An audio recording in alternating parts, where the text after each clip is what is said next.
They did not come for glory. They did not come for God. They came for a rodent, the beaver, small, unremarkable, and hiding under every frozen lake in North America. In 17th century Europe, beaver fur was worth more than gold. It made the hats that made the men, and France wanted it, all of it. Paris in the 1670s was obsessed with felt hats, wide-brimmed, dense, and expensive. The best felt came from beaver underfur, which had tiny barbs that locked together. European beavers had been hunted to near extinction trying to meet the demand. Then came North America, a continent crawling with them. France built an entire empire around this one animal, a network of rivers, forts, and alliances designed to move pelts to Paris.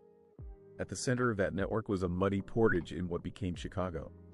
When Marquette and Joliet passed through in 1673, they documented a vital truth. The Chicago portage was the shortest path connecting Lake Michigan to the Illinois River. From the Illinois River, you could reach the Mississippi. That meant you could paddle from the heart of New France to the Gulf. One continuous water highway, with one small gap. Here, the French understood immediately. Whoever controlled the portage controlled the flow of everything.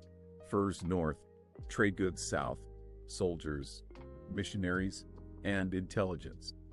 The portage was not just a geographic feature. It was a choke point, and choke points become power. The men who ran this system were called voyageurs, French-Canadian canoe men, bred for endurance. They could paddle 16 hours a day.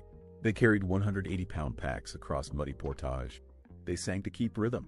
They froze, blistered, and starved.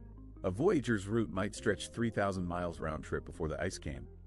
The Chicago portage was one of dozens, but it was among the most important. The French could not have run this system without the Potawatomi. They were the dominant people of the western Great Lakes region by the late 1600s. They controlled the shorelines, the river mouths, and the portage routes. They were not passive actors in the fur trade. They were its architects. French traders needed Potawatomi hunters, guides, and diplomatic connections to access the interior. The Potawatomi needed French trade goods, iron tools, copper kettles, and firearms. So they made a deal. A relationship renewed each year through ceremony and shared meals. The French called them allies. The Potawatomi called them useful. Both were right. Near the Chicago portage, Potawatomi villages became the anchors of the trade network. The geography made Chicago inevitable, but the Potawatomi made it operational. South of the portage, along the Illinois River, lived the Illinois Confederacy. In 1680, Salle pushed further than anyone before him. He built Fort Crevecoeur near present-day Peoria, the first European fort in the interior. He was mapping a claim, drawing a line that said, all of this belongs to France.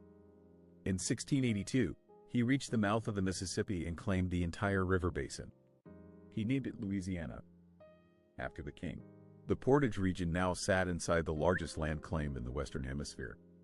The French did not build a major fort at Chicago immediately.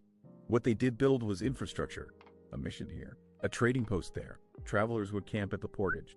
Trade would happen informally. It was not a city. It was a named, known, regularly visited place. By the early 1700s, the fur trade was showing its first fractures. Beaver populations were crashing. The market in Europe was shifting. France was stretched thin. Wars in Europe kept pulling resources away from the colonies. British traders were pushing into the interior, undercutting French alliances. The system was still running, but the edges were fraying. In 1754, the tension broke into open war, the French and Indian War. By 1760, the French had lost. Montreal fell. The forts surrendered. In 1763, the Treaty of Paris transferred all of New France to Britain. 89 years of French presence on this land. Over, they left a portage that the entire continent knew about.